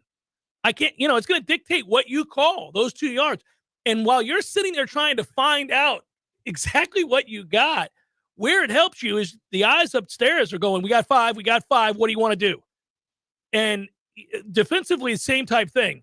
It's going to be second and long here. Good job. Good job. What do you want? What do you want? Now, they've got a game plan going in. And so Fuller or Norvell, either one, based on that down and distance in the success of the last play or failure, they know tendencies. They know what the other team's likely to do on that yardage or the plays they like to call in that yardage. Whereas you don't have access to that. You don't know, like, it's within your own team. Like, I can't know, what they would normally call here. I know the signals for up-tempo, or if you just want to line up on the ball. I know what the call is for that now. I know what all those things. You can hear it too, by the way. So they gave us the real call, which is really cool. And so I would, now when the season played out, I listened really closely. Anytime I was in the stands to hear coaches yelling out the signal for on the ball. It's now. It's fascinating, but you have to be ready so quickly. But I guess my point would be, if you wanted to hear the depth of knowledge and the speed with which you have to instantly recall that knowledge and employ a game plan, play to play, series to series, be on that headset and listen to those guys talk back and forth. It is so intense and very fast. And that was a spring game.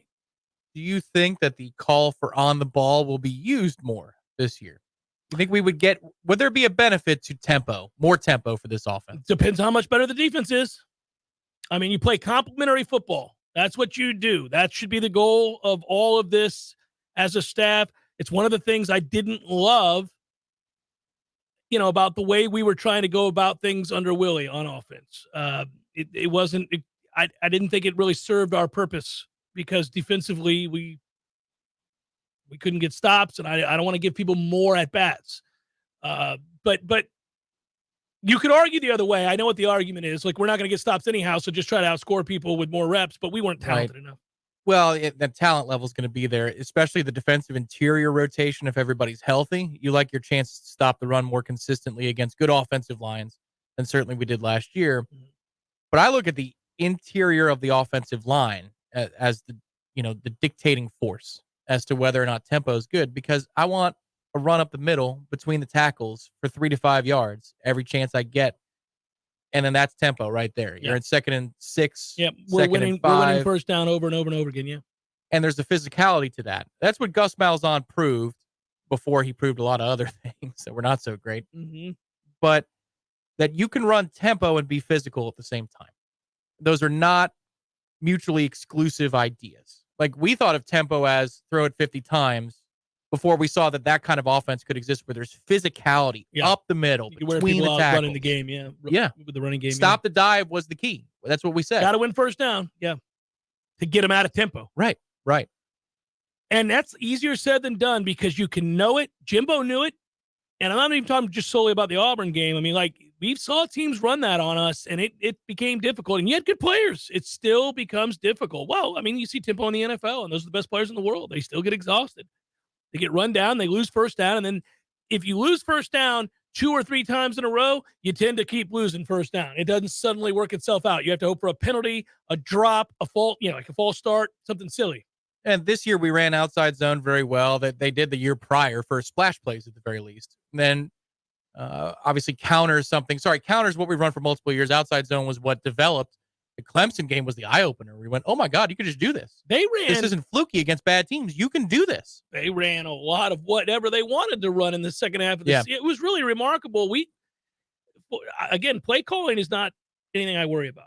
But people always complain about play calling. The truth is this unit is a good play calling bunch. Oh, I agree with you. Sequencing and the game plan, I'm not worried about that at all. But the pages of the playbook that you can open, or the aspects of the offense to keep it multiple or keep an opponent on their toes, if the interior 3 are better this year, this is the thing I've talked about. What's the last thing for the offense to conquer? When the world knows it in 3rd and 1.5, and you're going to run it and you can get it, that's when the offensive line's gone to a new level that we haven't gone to yet. But by extension, if that interior 3 is good, much better this year, then you could call a simple run up the gut on first down. You don't have to get fancy. No outside zone, no pinning, no pulling. And that can open up the seam, which is what we have now, some guys up the seam. Yeah, the beauty of Florida State getting better and having greater depth, and now the next step, by virtue of that, tougher, is that, yes, you suddenly, I mean, this is why we go into these discussions about the offense potentially being fairly unstoppable. You now have 3 bona fides, we think, at a position that you had a half of one at tight end. You've got depth and talent, size and speed at wide receiver. Your running back room is incredibly deep to the point where we're like, well, who's transferring? Because not all these guys are going to stay. You trust your quarterback implicitly, pre-snap and otherwise. Yeah, man, and if you're more physical, if that's the next step, you take short yardage and red zone improvement, this is going to be silly. Can I line up and bully you on 2nd and short, 3rd and short, 4th and short? Can I do that if I want to? Can I do that? We couldn't a year ago. So that's another step to take with this group. I think he can with Trey Benson trusting his leg. He'll enter the season believing and running hard. I think the line's going to be more physical and stronger than it was a year ago. They improved a lot, but they'll only get better, and they added to it in the transfer portal. Some of the young guys that got reps last year that will be fighting for starting positions are, again, a year stronger because they weren't forced to play too soon. All eyes are good. Let's just say it again. All eyes are going to be on this defense.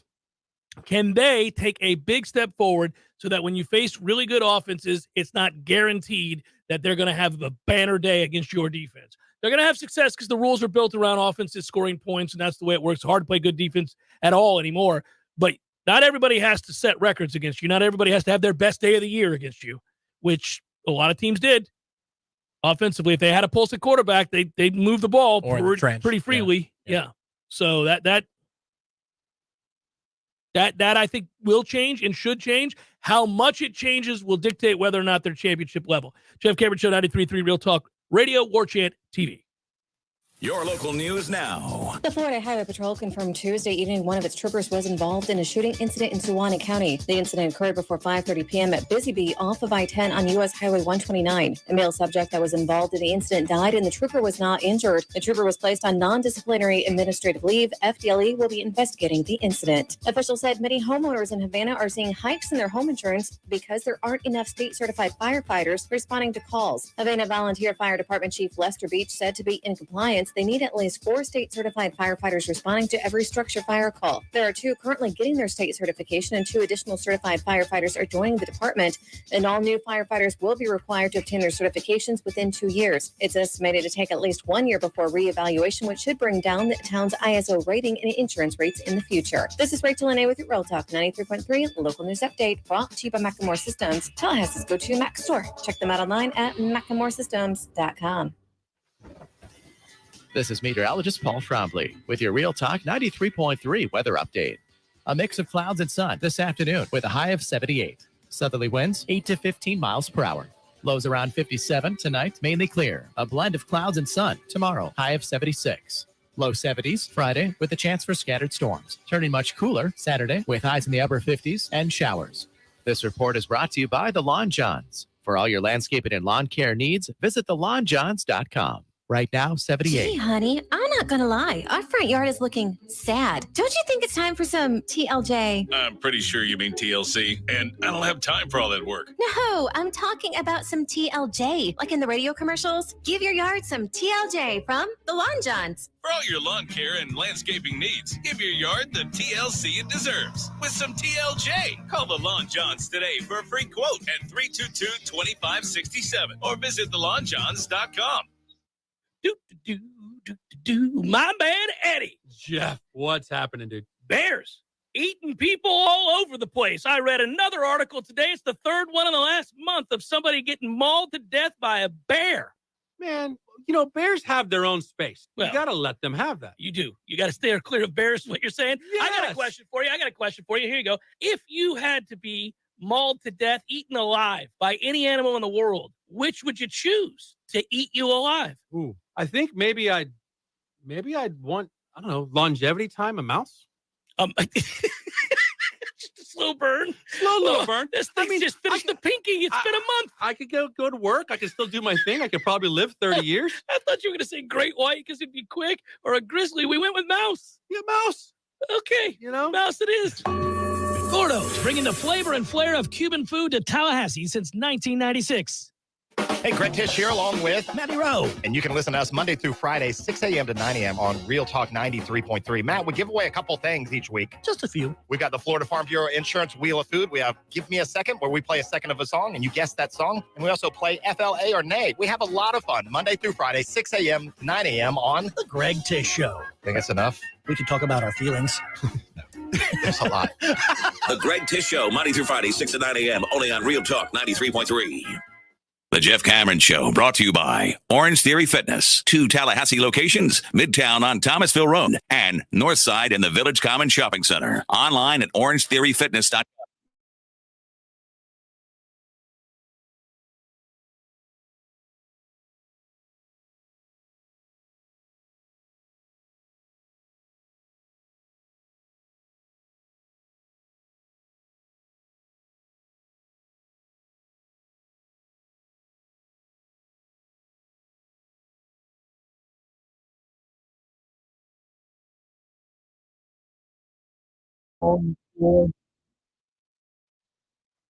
So I don't know if it's going to be Cleveland or Mills as the trigger man here, but Syracuse leads the ACC in block shots, and they're second in steals.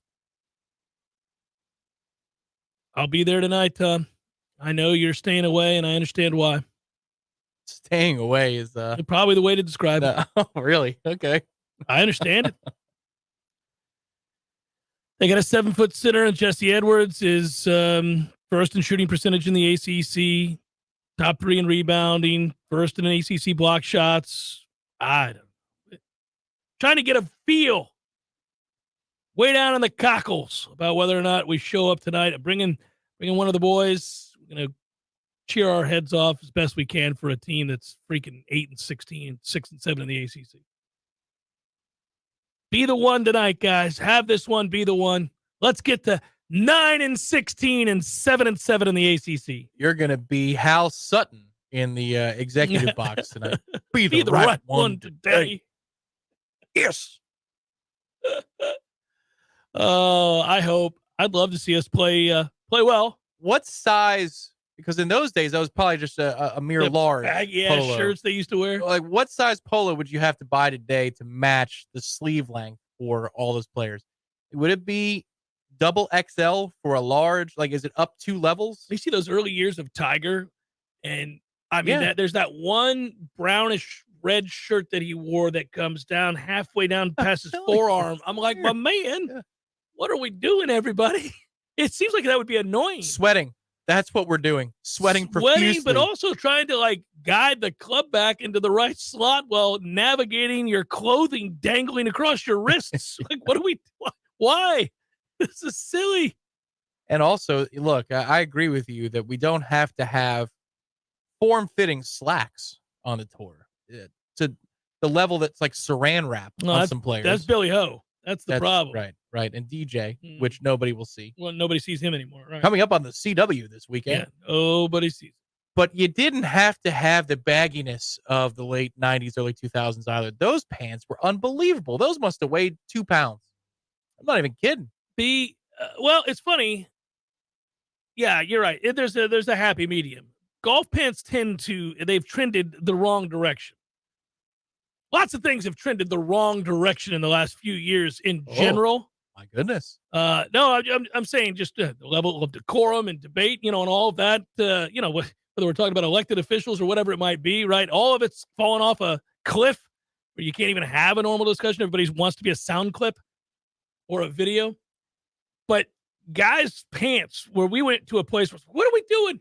Is this such an evil pushback to baggy that we've come the other way? Soon these dudes will be swinging away in Speedos. Yeah, the polo-ish shorts, right? Like that brand has seen quite a change in the last 20 years. Devastating changes. Because now it's mid-thigh. It's like, welcome to mid-thigh golf. I bring this up all the time, man. When we go out golfing, I had a very nice pair of pants on yesterday when we went golfing. Those were very comfortable. They look comfy. They were very comfortable, Tom. Borderline silky. Yeah, with their golf pants. You got to be able to stretch. You got to be able to move. But they weren't tight. Anyhow, the point would be when we go out to play, I'm forever looking around like, oh, come on, man. That's unnecessary. got dudes on the range. Well, yeah, it's not. The problem is from a comfort standpoint. I'll first person it. The range you can live with it, but then when they sit in the cart, you sit in the cart. It's like, what are we doing here? What is this, a centerfold, or are we trying to play golf? Are you trying to sell those shorts to women? What are we doing here? Is that why 3/4 of your thigh is out? What are we doing? Right now is the season for hot tubs. Always. Oh. Always. With my friends at Speaking of short shorts. There you go. You can wear them in a hot tub. Pinch a Penny approves. Get the hot tub you've always wanted for the price you've always wanted. They have a showroom that's over 12,000 square feet. You can get a 2-person tub, family-sized tub, Hot Springs hot tubs, like huge family-sized tubs. I don't want my whole family in the tub. Yeah, no. We don't need everybody in the tub. It's time for Tub Talk, brought to you by Pinch a Penny Pools and Spas. Buy yourself the hot tub you've always wanted at the price you've always wanted from Pinch a Penny on Greer Street. Now, it's live to the tub. It happened the other day, though. I know we've spent all day talking about football because of the Mike Norvell interview. But I've flipped over to baseball, man. My head's in baseball now. I want to watch Florida State baseball. I want to watch Major League Baseball. I have a question for you. Here you go while we're in the tub. Question for you and all the other people that are in the tub with us, I guess, listening. Robot umpires, yes. No. Here we go. So I've got the Hulu Plus. Oh, boy. You've got YouTube, right? Yeah. They just dropped MLB Network. YouTube did? YouTube TV. I got that email. I may be switching for the summer. Well, Hulu doesn't have it. Oh, really? No. Okay. What do we do? Sling does. And Sling also has MLB Alternate. So if you ever get Screwed. The double broadcast, you can now have both. And they also have MLB First Pitch, which they run, I believe, on Mondays and Fridays, which is like Red Zone. So it just whips around to the coverage. It's more baseball centric than Tonight, where like MLB Tonight, they might do a demonstration and then they'll cut to the field. That's all it is. It's just they cut from situation to situation in baseball games. So I really enjoyed that last summer. I think I may make the switch for a couple months. I'm going to have to do something, man. This is pissing me off. I was stuck, even though I was glad I didn't watch us get house 7-1 on the ice the other night. Can't watch my Lightning with Hulu TV. They blacked me out. Oh, well, you just go to ESPN Plus. I did. They blacked it out. They said, screw they did you. Not. Yeah, we're playing the Panthers. That must have had something to do with it. I was able to pull it up. On YouTube, you were, not on Hulu. And I have ESPN Plus that came with the Hulu package. I'm getting screwed. You are getting screwed. There should be no difference there. Once you have ESPN Plus, you should be covered to get the hockey. It should have nothing to do with what your provider is. That's interesting. Preston, I switched from cable because I'm an adult. I wasn't going to stick around and get bent over by cable, sorry ass. No. I've got cable's going to end up being cheaper. We're getting close. Getting close. Yeah. You don't think YouTube's going to go up for getting the NFL package, even if you don't buy it? Their costs go up because they just spent a crap ton of money on NFL Sunday Ticket. I got to figure something out. I'm about to tell somebody goodbye. I'm a little frustrated with all this. No, I mean, meaning Hulu, whoever. I got to figure it out. In the tub tonight, this is where we're figuring it out. I'm telling you, Sling was very good with that part of it. Also, Sling has NHL Network, which I love to watch for the playoffs. I don't really care about NHL Network for the non-playoffs. But YouTube TV does not have that particular channel as well. So, yeah. You know, the endless search to get this right. Everybody was in a hurry to cut the cord. And I waited until they offered up all these packages where you could get Hulu Plus and Disney Plus and ESPN Plus. It all came together. Hey, look at all this. It's $50 cheaper a month than your cable network. We'll give you 1,000 up and 1,000 down. You have speeds galore. Don't worry about it. You can do your podcast over here. And so I did it. I finally did it. And man, I'm paying just as much as I've always been paying. Yeah. And certain things are not available, including MLB Network, which pisses me off. Well, like I said, too, the channel change is a very convenient thing in the television world. But if you're trying to change streams, you got to get out the Xbox controller or your smart TV remote. And it's like diddly-do, diddly-da. And now I'm in position to hit it, and it's going to buffer for 10 seconds. There's no immediacy to it. In a world with immediacy, as what we need to deliver to everybody. The podcast isn't up for 5 minutes. People freak the hell out on Twitter. Yeah, they do. Well, right? The people on Twitter That's fine. suck. Hey, yeah, go ahead. I said that's fine for the record, folks. How did it become harder to switch from channel to channel? How is that okay? I'm not having as big a trouble as you're having with the channel switching. Now, something's going on at your house. No, man, if you want to switch on YouTube or wherever, you got to hit it down and then move over left, right, the other, and then switch the stream. Whereas it used to just be like 27, 32, No, that part's true. 403. Yeah, that part's true. Last, like the last channel button, that doesn't exist. Yeah. No such thing. The internet part of it's okay, though. We were concerned about the internet part of it. Could it not buffer? We're good now. We're good there. The internet part is good, but if it's not going to be, if they're going to continue to, you're going to be devoid of certain things and it's not any cheaper, what the hell was the point of this whole thing? I undertook this big to-do. I had the guys come out to the house 6 times over. Yeah. And I was. There's nobody more unlucky with technology that I've ever met. Like, it's not for a lack of will to learn or whatever. And oftentimes you're thinking I'm screwing it up. And then you go, no, I don't know why that's doing that. That's really strange. Yep. And you're like, okay, he didn't screw this up. Yep. And I get to walk away. That's the benefit. I'm like, well, I don't know what to tell you, partner. Yeah. And that makes me want to throw stuff. I get pissed. Like, can we get it together, everybody? Let's go. Yeah. P. Simpson with a good point. Live wagering is tough to do when you don't have a television versus the streaming and the delay on the streaming. It's too late. Yeah. It's too late to make the bet. Yeah. When that comes to this state, that's going to be a real problem. Well, when I live wager, and because the speeds are fine, I live wager on my computer. I just sit there and go, I'm watching the game on my computer, and then I got the other thing, and it's like,